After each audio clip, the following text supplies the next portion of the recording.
കഞ്ചിക്കോട് ജനവാസ മേഖലയിൽ വീണ്ടും കാട്ടാന എത്തിയിട്ടുണ്ട്. പയറ്റുകാട് ഭാഗത്ത് രാവിലെയോടെയാണ് ഈ ആന എത്തിയത്. ആനയെ തുരത്താൻ വനംവകുപ്പ് ഉദ്യോഗസ്ഥർ അല്പസമയത്തിനകം എത്തും എന്നാണ് വിവരങ്ങൾ. അജിത് ബാബു ചേരുന്നു പാലക്കാട് നിന്ന്. അജിത്തെ, വനംവകുപ്പ് ഉദ്യോഗസ്ഥർ എത്തിയിട്ടുണ്ടോ? എന്താണ് നിലവിലെ സാഹചര്യം? സേതുവിൻ്റെ ഇൻട്രോ നല്ല രസമുണ്ടായിരുന്നു. ഇത് കഞ്ചിക്കോട് വലിയ തരത്തിൽ കാട്ടാന ശല്യം രൂക്ഷമായ മേഖലയാണ്. അവിടുത്തെ ജനങ്ങളൊക്കെ വലിയ തരത്തിലുള്ള തങ്ങൾ വലിയ പ്രതിസന്ധിയിലാണെന്നുൾപ്പെടെ നിരന്തരമായി പരാതി പറയുന്ന സാഹചര്യമുണ്ട്. ഈ വനംവകുപ്പ് ഉദ്യോഗസ്ഥരും ഒരു പരിധിവരെ ഇവിടെ വലിയ തരത്തിൽ ദുർബലരാണെന്ന് നമുക്ക് പറയേണ്ടി വരും. കാരണം ആനയെ ഉൾക്കാട്ടിലേക്ക് കയറ്റിവിടും, വീണ്ടും ആന ഇറങ്ങി വരും, വീണ്ടും ആനയെ കയറ്റിവിടും, ആന ഇറങ്ങി വരും. ഇതിവിടെ ഒരു സ്ഥിരമായി നടക്കുന്നൊരു പ്രോസസ്സായി മാറിയിട്ടുണ്ട്. കാരണം ആനയ്ക്ക് ഈ വഴികളെല്ലാം ധാരണയായിട്ടുണ്ട്. അതുകൊണ്ട് തന്നെ ആന വീണ്ടും ഈ ജനവാസ മേഖലയിലേക്ക് എത്തുന്ന രീതിയാണ് ഇപ്പോൾ കാണാൻ കഴിയുന്നത്. ഇപ്പോൾ റോഡിലേക്ക് ഉൾപ്പെടെ ആന കയറി വരുന്ന ദൃശ്യങ്ങളിൽ നിന്ന് കാണാൻ കഴിയും.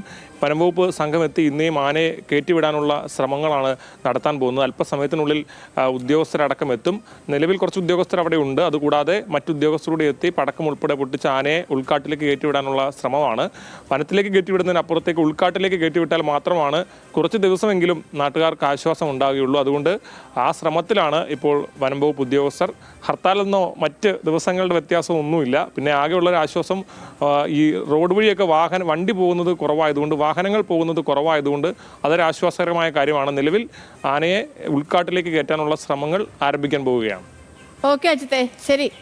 അപ്പോൾ ആന ഇപ്പോഴും ജനവാസ മേഖലയിലുണ്ട്. ഉടൻ തന്നെ വനംവകുപ്പ് ഉദ്യോഗസ്ഥരൊക്കെ എത്തി ആനയെ കാട് കയറ്റും എന്ന് പ്രതീക്ഷിക്കാം. പിന്നെ ഈ പറഞ്ഞതുപോലെ ആന ഇപ്പോൾ ഇവർ വന്നാലും ഈ പടക്കമൊക്കെ പൊട്ടിച്ച് ആനയെ കാട് കയറ്റും. 2 ദിവസം കഴിയുമ്പോൾ വീണ്ടും ഈ ആന പുറത്തേക്ക് ഇറങ്ങി വരും. ഇതിപ്പോൾ ഒരു സ്ഥിരമെന്നോണം ഇപ്പം നമ്മളൊക്കെ ഇതിൽ യൂസ് ടു ആയില്ലേ. പണ്ടൊക്കെ ആണെങ്കിലേ ഈ കാട്ടാന നാട്ടിലേക്ക് ഇറങ്ങി, അല്ലെങ്കിൽ പുലി ഇറങ്ങി, കടുവ ഇറങ്ങി എന്നൊക്കെ പറയുമ്പോഴത്തേനും ഉള്ളിലൊരു ഭയങ്കര പേടിയും, അതേപോലെ തന്നെ ഉയ്യോ ഇങ്ങനെ ഇവരൊക്കെ ഇങ്ങോട്ടൊക്കെ ഇറങ്ങി വരുമോ, എങ്ങനെ ജീവിക്കും തുടങ്ങിയ വലിയൊരു ആശങ്കയൊക്കെ ആയിരുന്നു നമുക്ക്. പക്ഷേ ഇപ്പം നിത്യേനായതുകൊണ്ട് നമുക്ക് ഇതൊക്കെ അങ്ങ് ശീലമായില്ലേ. എല്ലാവർക്കും അതൊരു ജീവിതത്തിൻ്റെ ഭാഗമായി.